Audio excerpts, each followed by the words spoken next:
Bismillahirrahmanirrahim. Assalamualaikum warahmatullahi wabarakatuh.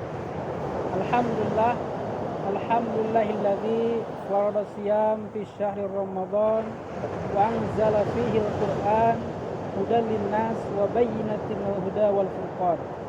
Asyhadu an la ilaha illallah wahdahu la syarikalah wa asyhadu anna Muhammadan abduhu wa rasuluh alladzi la nabiyya ba'dah.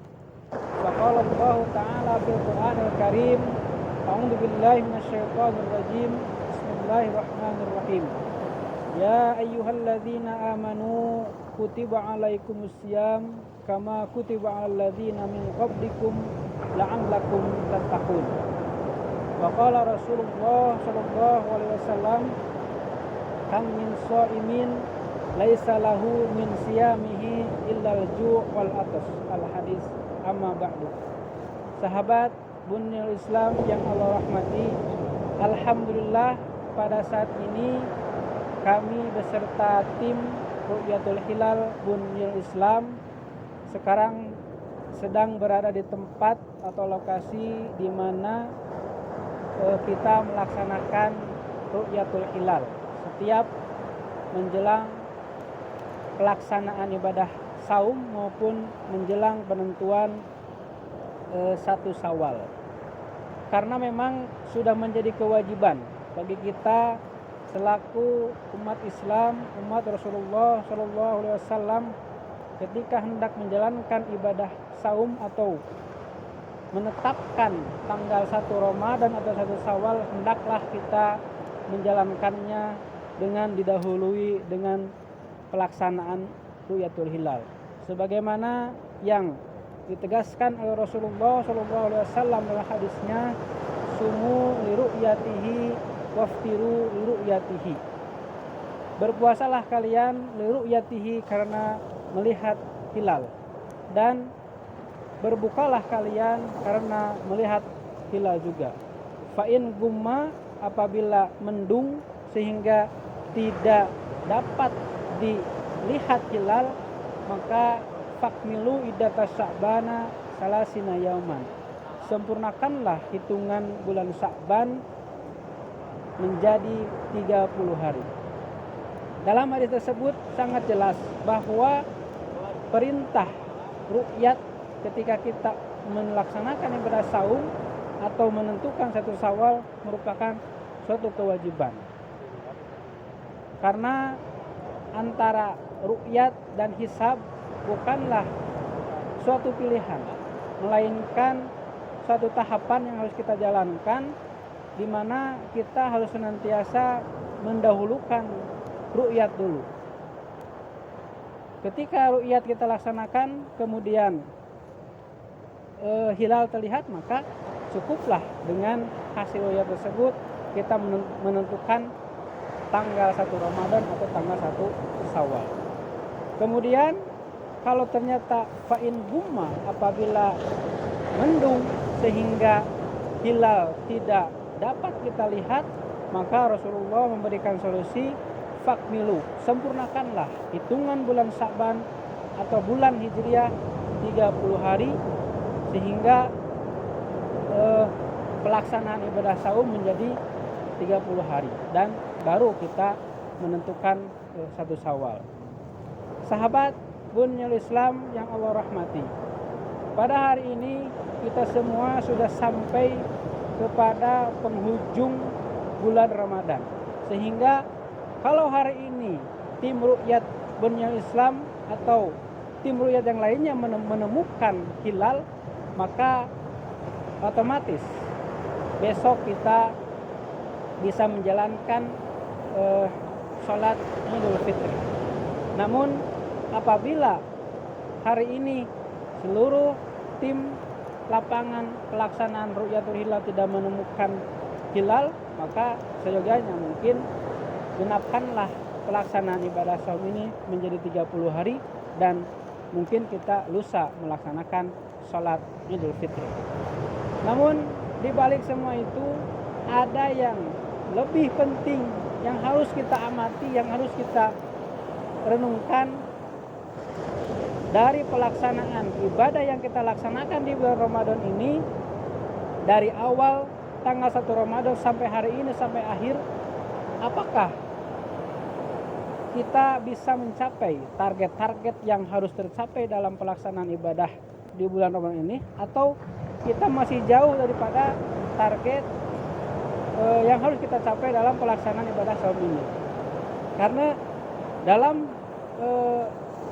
ajaran Islam, seluruh aktivitas ibadah yang dilaksanakan oleh umatnya tentunya harus memiliki target yang jelas, tidak asal-asalan, tidak hanya karena sudah biasa atau menjadi budaya, sehingga kita setiap bertemu dengan bulan Ramadan kita melaksanakan aktivitas ibadah tanpa ada targetan yang harus kita capai.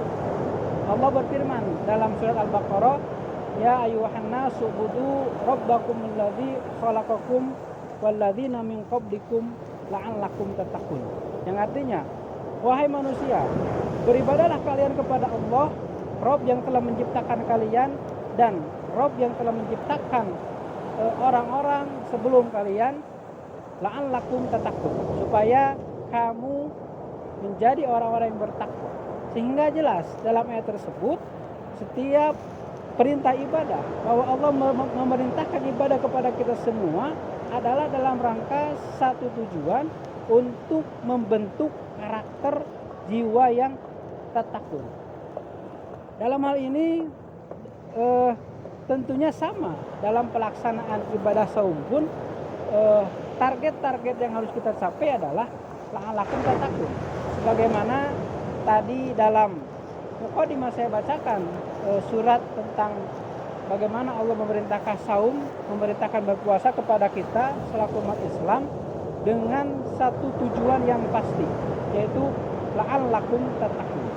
Ya ayyuhalladzina amanu kutiba alaikumusiyam kama kutiba alladzina min qablikum la'allakum tattaqun.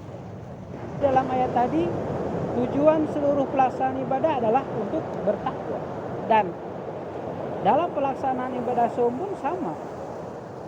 Kita melaksanakan ibadah saum atau melaksanakan ibadah-ibadah di bulan Ramadan, baik itu adalah saum maupun qiyamul lail, kemudian tadarus dan yang lain-lainnya, adalah agar membentuk karakter kita, karakter ketakwaan, atau menguatkan, meningkatkan kualitas ketakwaan kita. Jangan sampai puasa atau saum yang kita laksanakan selama 1 bulan ini saum yang termasuk yang disabdakan oleh Rasulullah dalam hadisnya, kam min shaimin laisa lahu min siyamihi illal ju' wal atas. Banyak sekali orang-orang yang berpuasa laisa lahu min siyamihi, tetapi tidak ada dari hasil puasanya, dari hasil saumnya, illal ju' wal atas, kecuali rasa haus dan lapar saja.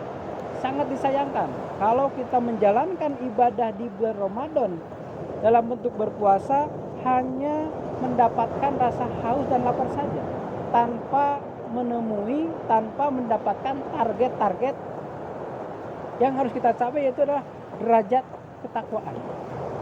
Sehingga jangan sampai pelaksanaan ibadah saum yang kita laksanakan ini terkalahkan kualitasnya dengan puasa yang dilakukan oleh makhluk-makhluk yang lain.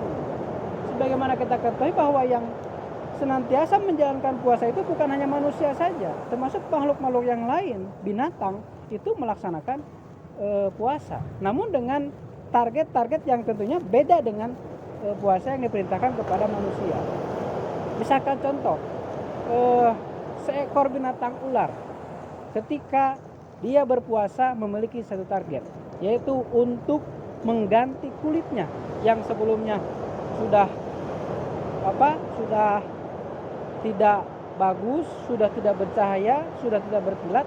Maka ketika ular tersebut ingin mengganti kulit atau bajunya supaya bagus kembali, baru kembali, maka ular akan melakukan puasa. Sehingga jelas seekor ular saja ketika melakukan puasa memiliki target yang jelas dalam rangka mengganti kulit atau mengganti bajunya. Apalagi kalau kita mentafakuri makhluk yang lain, misalkan seekor ulat ketika dia ingin berubah dari makhluk yang mungkin bisa saja menjijikan menjadi makhluk yang indah, maka ulat tersebut akan melakukan puasa. Sehingga bagaimana perubahan-perubahan yang kita saksikan yang terjadi kepada makhluk hewan yang bernama ulat, sebelum ulat itu berpuasa, kita lihat bahwa ulat tiada lebih hanyalah seekor binatang yang bisa saja ketika dilihat bagi sebagian orang ulat itu menjijikan. Kemudian ketika dia makan, ulat butuh makanan, pasti dia akan makan dengan membuat kerusakan, merusak pepohonan, merusak dedaunan. Dan mungkin banyak lagi bagaimana karakter ulat yang sebelum melakukan puasa. Namun dapat kita saksikan bagaimana seekor ulat setelah menjalankan puasa menjadi kepompong, kemudian dia sukses dalam berpuasanya, berubah menjadi seekor kupu-kupu. Sangat kita bisa simpulkan terjadi perubahan yang sangat menakjubkan. Sebelumnya ulat itu adalah seekor binatang yang mungkin menjijikan, tapi ketika dia sudah berubah menjadi kupu-kupu, dia menjadi seekor makhluk yang indah dipandang, menakjubkan. Mungkin yang sebelumnya banyak orang yang tidak menyukai, ketika ulat tersebut berubah menjadi kupu-kupu, maka akan banyak orang yang mengkagumi keindahan daripada bentuk dan rupa kupu-kupu tersebut.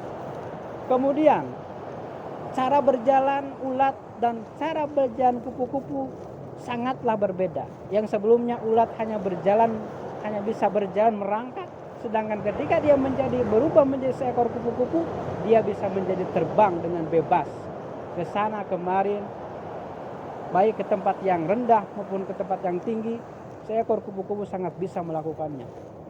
Kemudian ketika seekor kupu-kupu hinggap di suatu pepohonan atau suatu bunga, tidak ada pohon atau bunga yang rusak gara-gara dihinggapi oleh seekor kupu-kupu.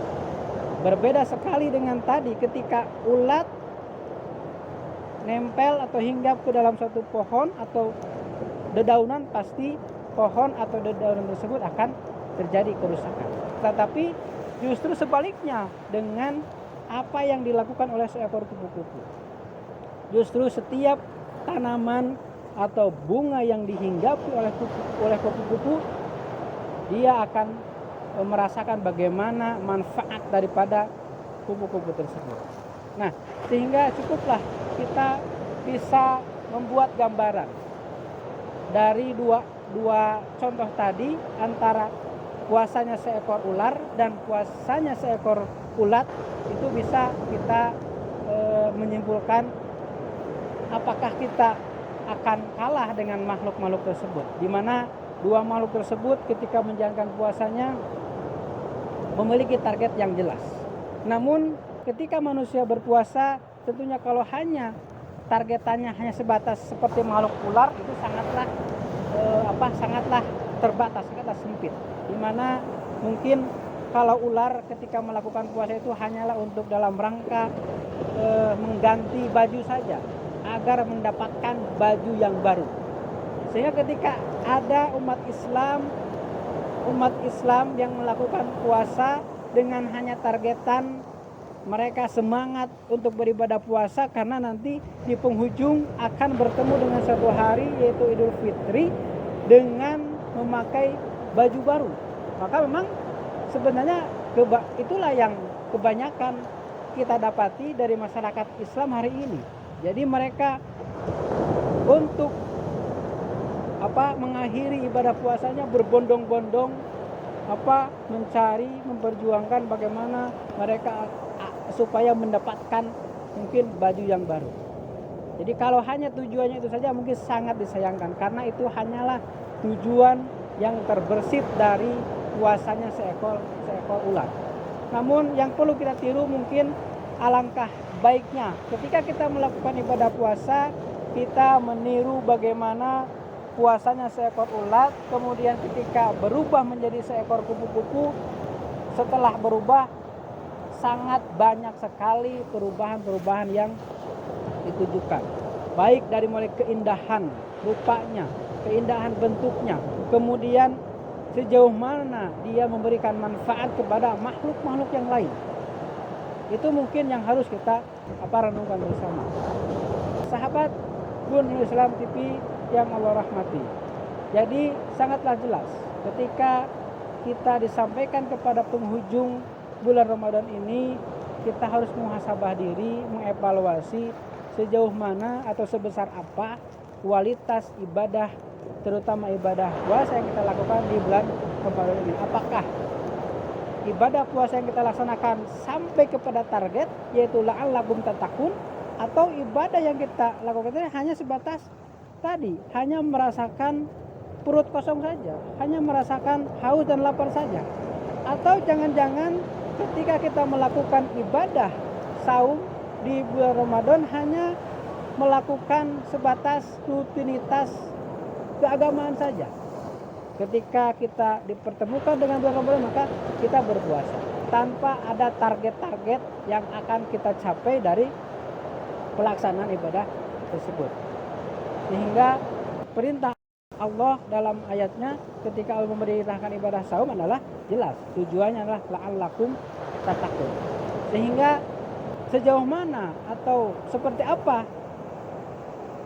kesimpulan puasa yang kita lakukan hari ini, puasa yang kita lakukan di bulan Ramadan ini, apakah kita berhasil dalam melakukan ibadah puasa ini atau belum berhasil? Ini jawabannya dapat kita buktikan setelah Idul Fitri. Apakah akhlak kita, perbuatan kita setelah melakukan ibadah sebenarnya ada perubahan-perubahan yang mengacu kepada arah yang lebih baik, atau tetap saja yang sebelumnya ketika berbicara ubudiyah dilakukan hanya seala kadarnya, kemudian hari ini nanti setelah Syawal apakah sama, tetap kita melakukan ubudiyah hanya seala kadarnya, atau termasuk dalam aktivitas-aktivitas yang lainnya, bagaimana kita bermuamalah, bagaimana kita melaksanakan munakahat, berumah tangga, bagaimana kita melakukan bermuamalah, berekonomi, apakah terjadi perubahan-perubahan ekonomi kita, cara bermuamalah kita sebelum bulan Ramadan dan setelah bulan Ramadan. Kalau terjadi perubahan ke arah yang lebih baik, maka berarti dapat kita simpulkan ibadah saum yang kita lakukan di bulan ini sampai kepada target. Tapi kalau ternyata setelah kita tuntas melakukan ibadah saum selama 1 bulan dan kemudian tidak ada perubahan-perubahan yang didapati dalam akhlak kita sehari-hari, berarti sama halnya atau saum yang kita lakukan hanyalah saum sebatas menahan haus dan lapar. Nauzubillahi min dzalik. Sahabat Bun Islam TV yang Allah rahmati, mudah-mudahan apa yang kita lakukan selama bulan Ramadan ini, baik saumnya maupun qiyamul lailnya, tadarus dan yang lain-lain, itu merupakan proses pendidikan, proses pendidikan, proses penggodogan bagi jiwa kita, sehingga setelah kita melakukan ibadah di bulan Ramadan ini terjadi perubahan-perubahan yang sangat signifikan, perubahan ke arah yang lebih baik. Sahabat Bun Islam TV yang Allah rahmati, mungkin itulah yang bisa saya sampaikan dalam kesempatan muhasabah Ramadan ini. Mudah-mudahan ada manfaatnya. Kurang lebihnya saya mohon maaf. Billahi taufiq wal hidayah. Wassalamualaikum warahmatullahi wabarakatuh.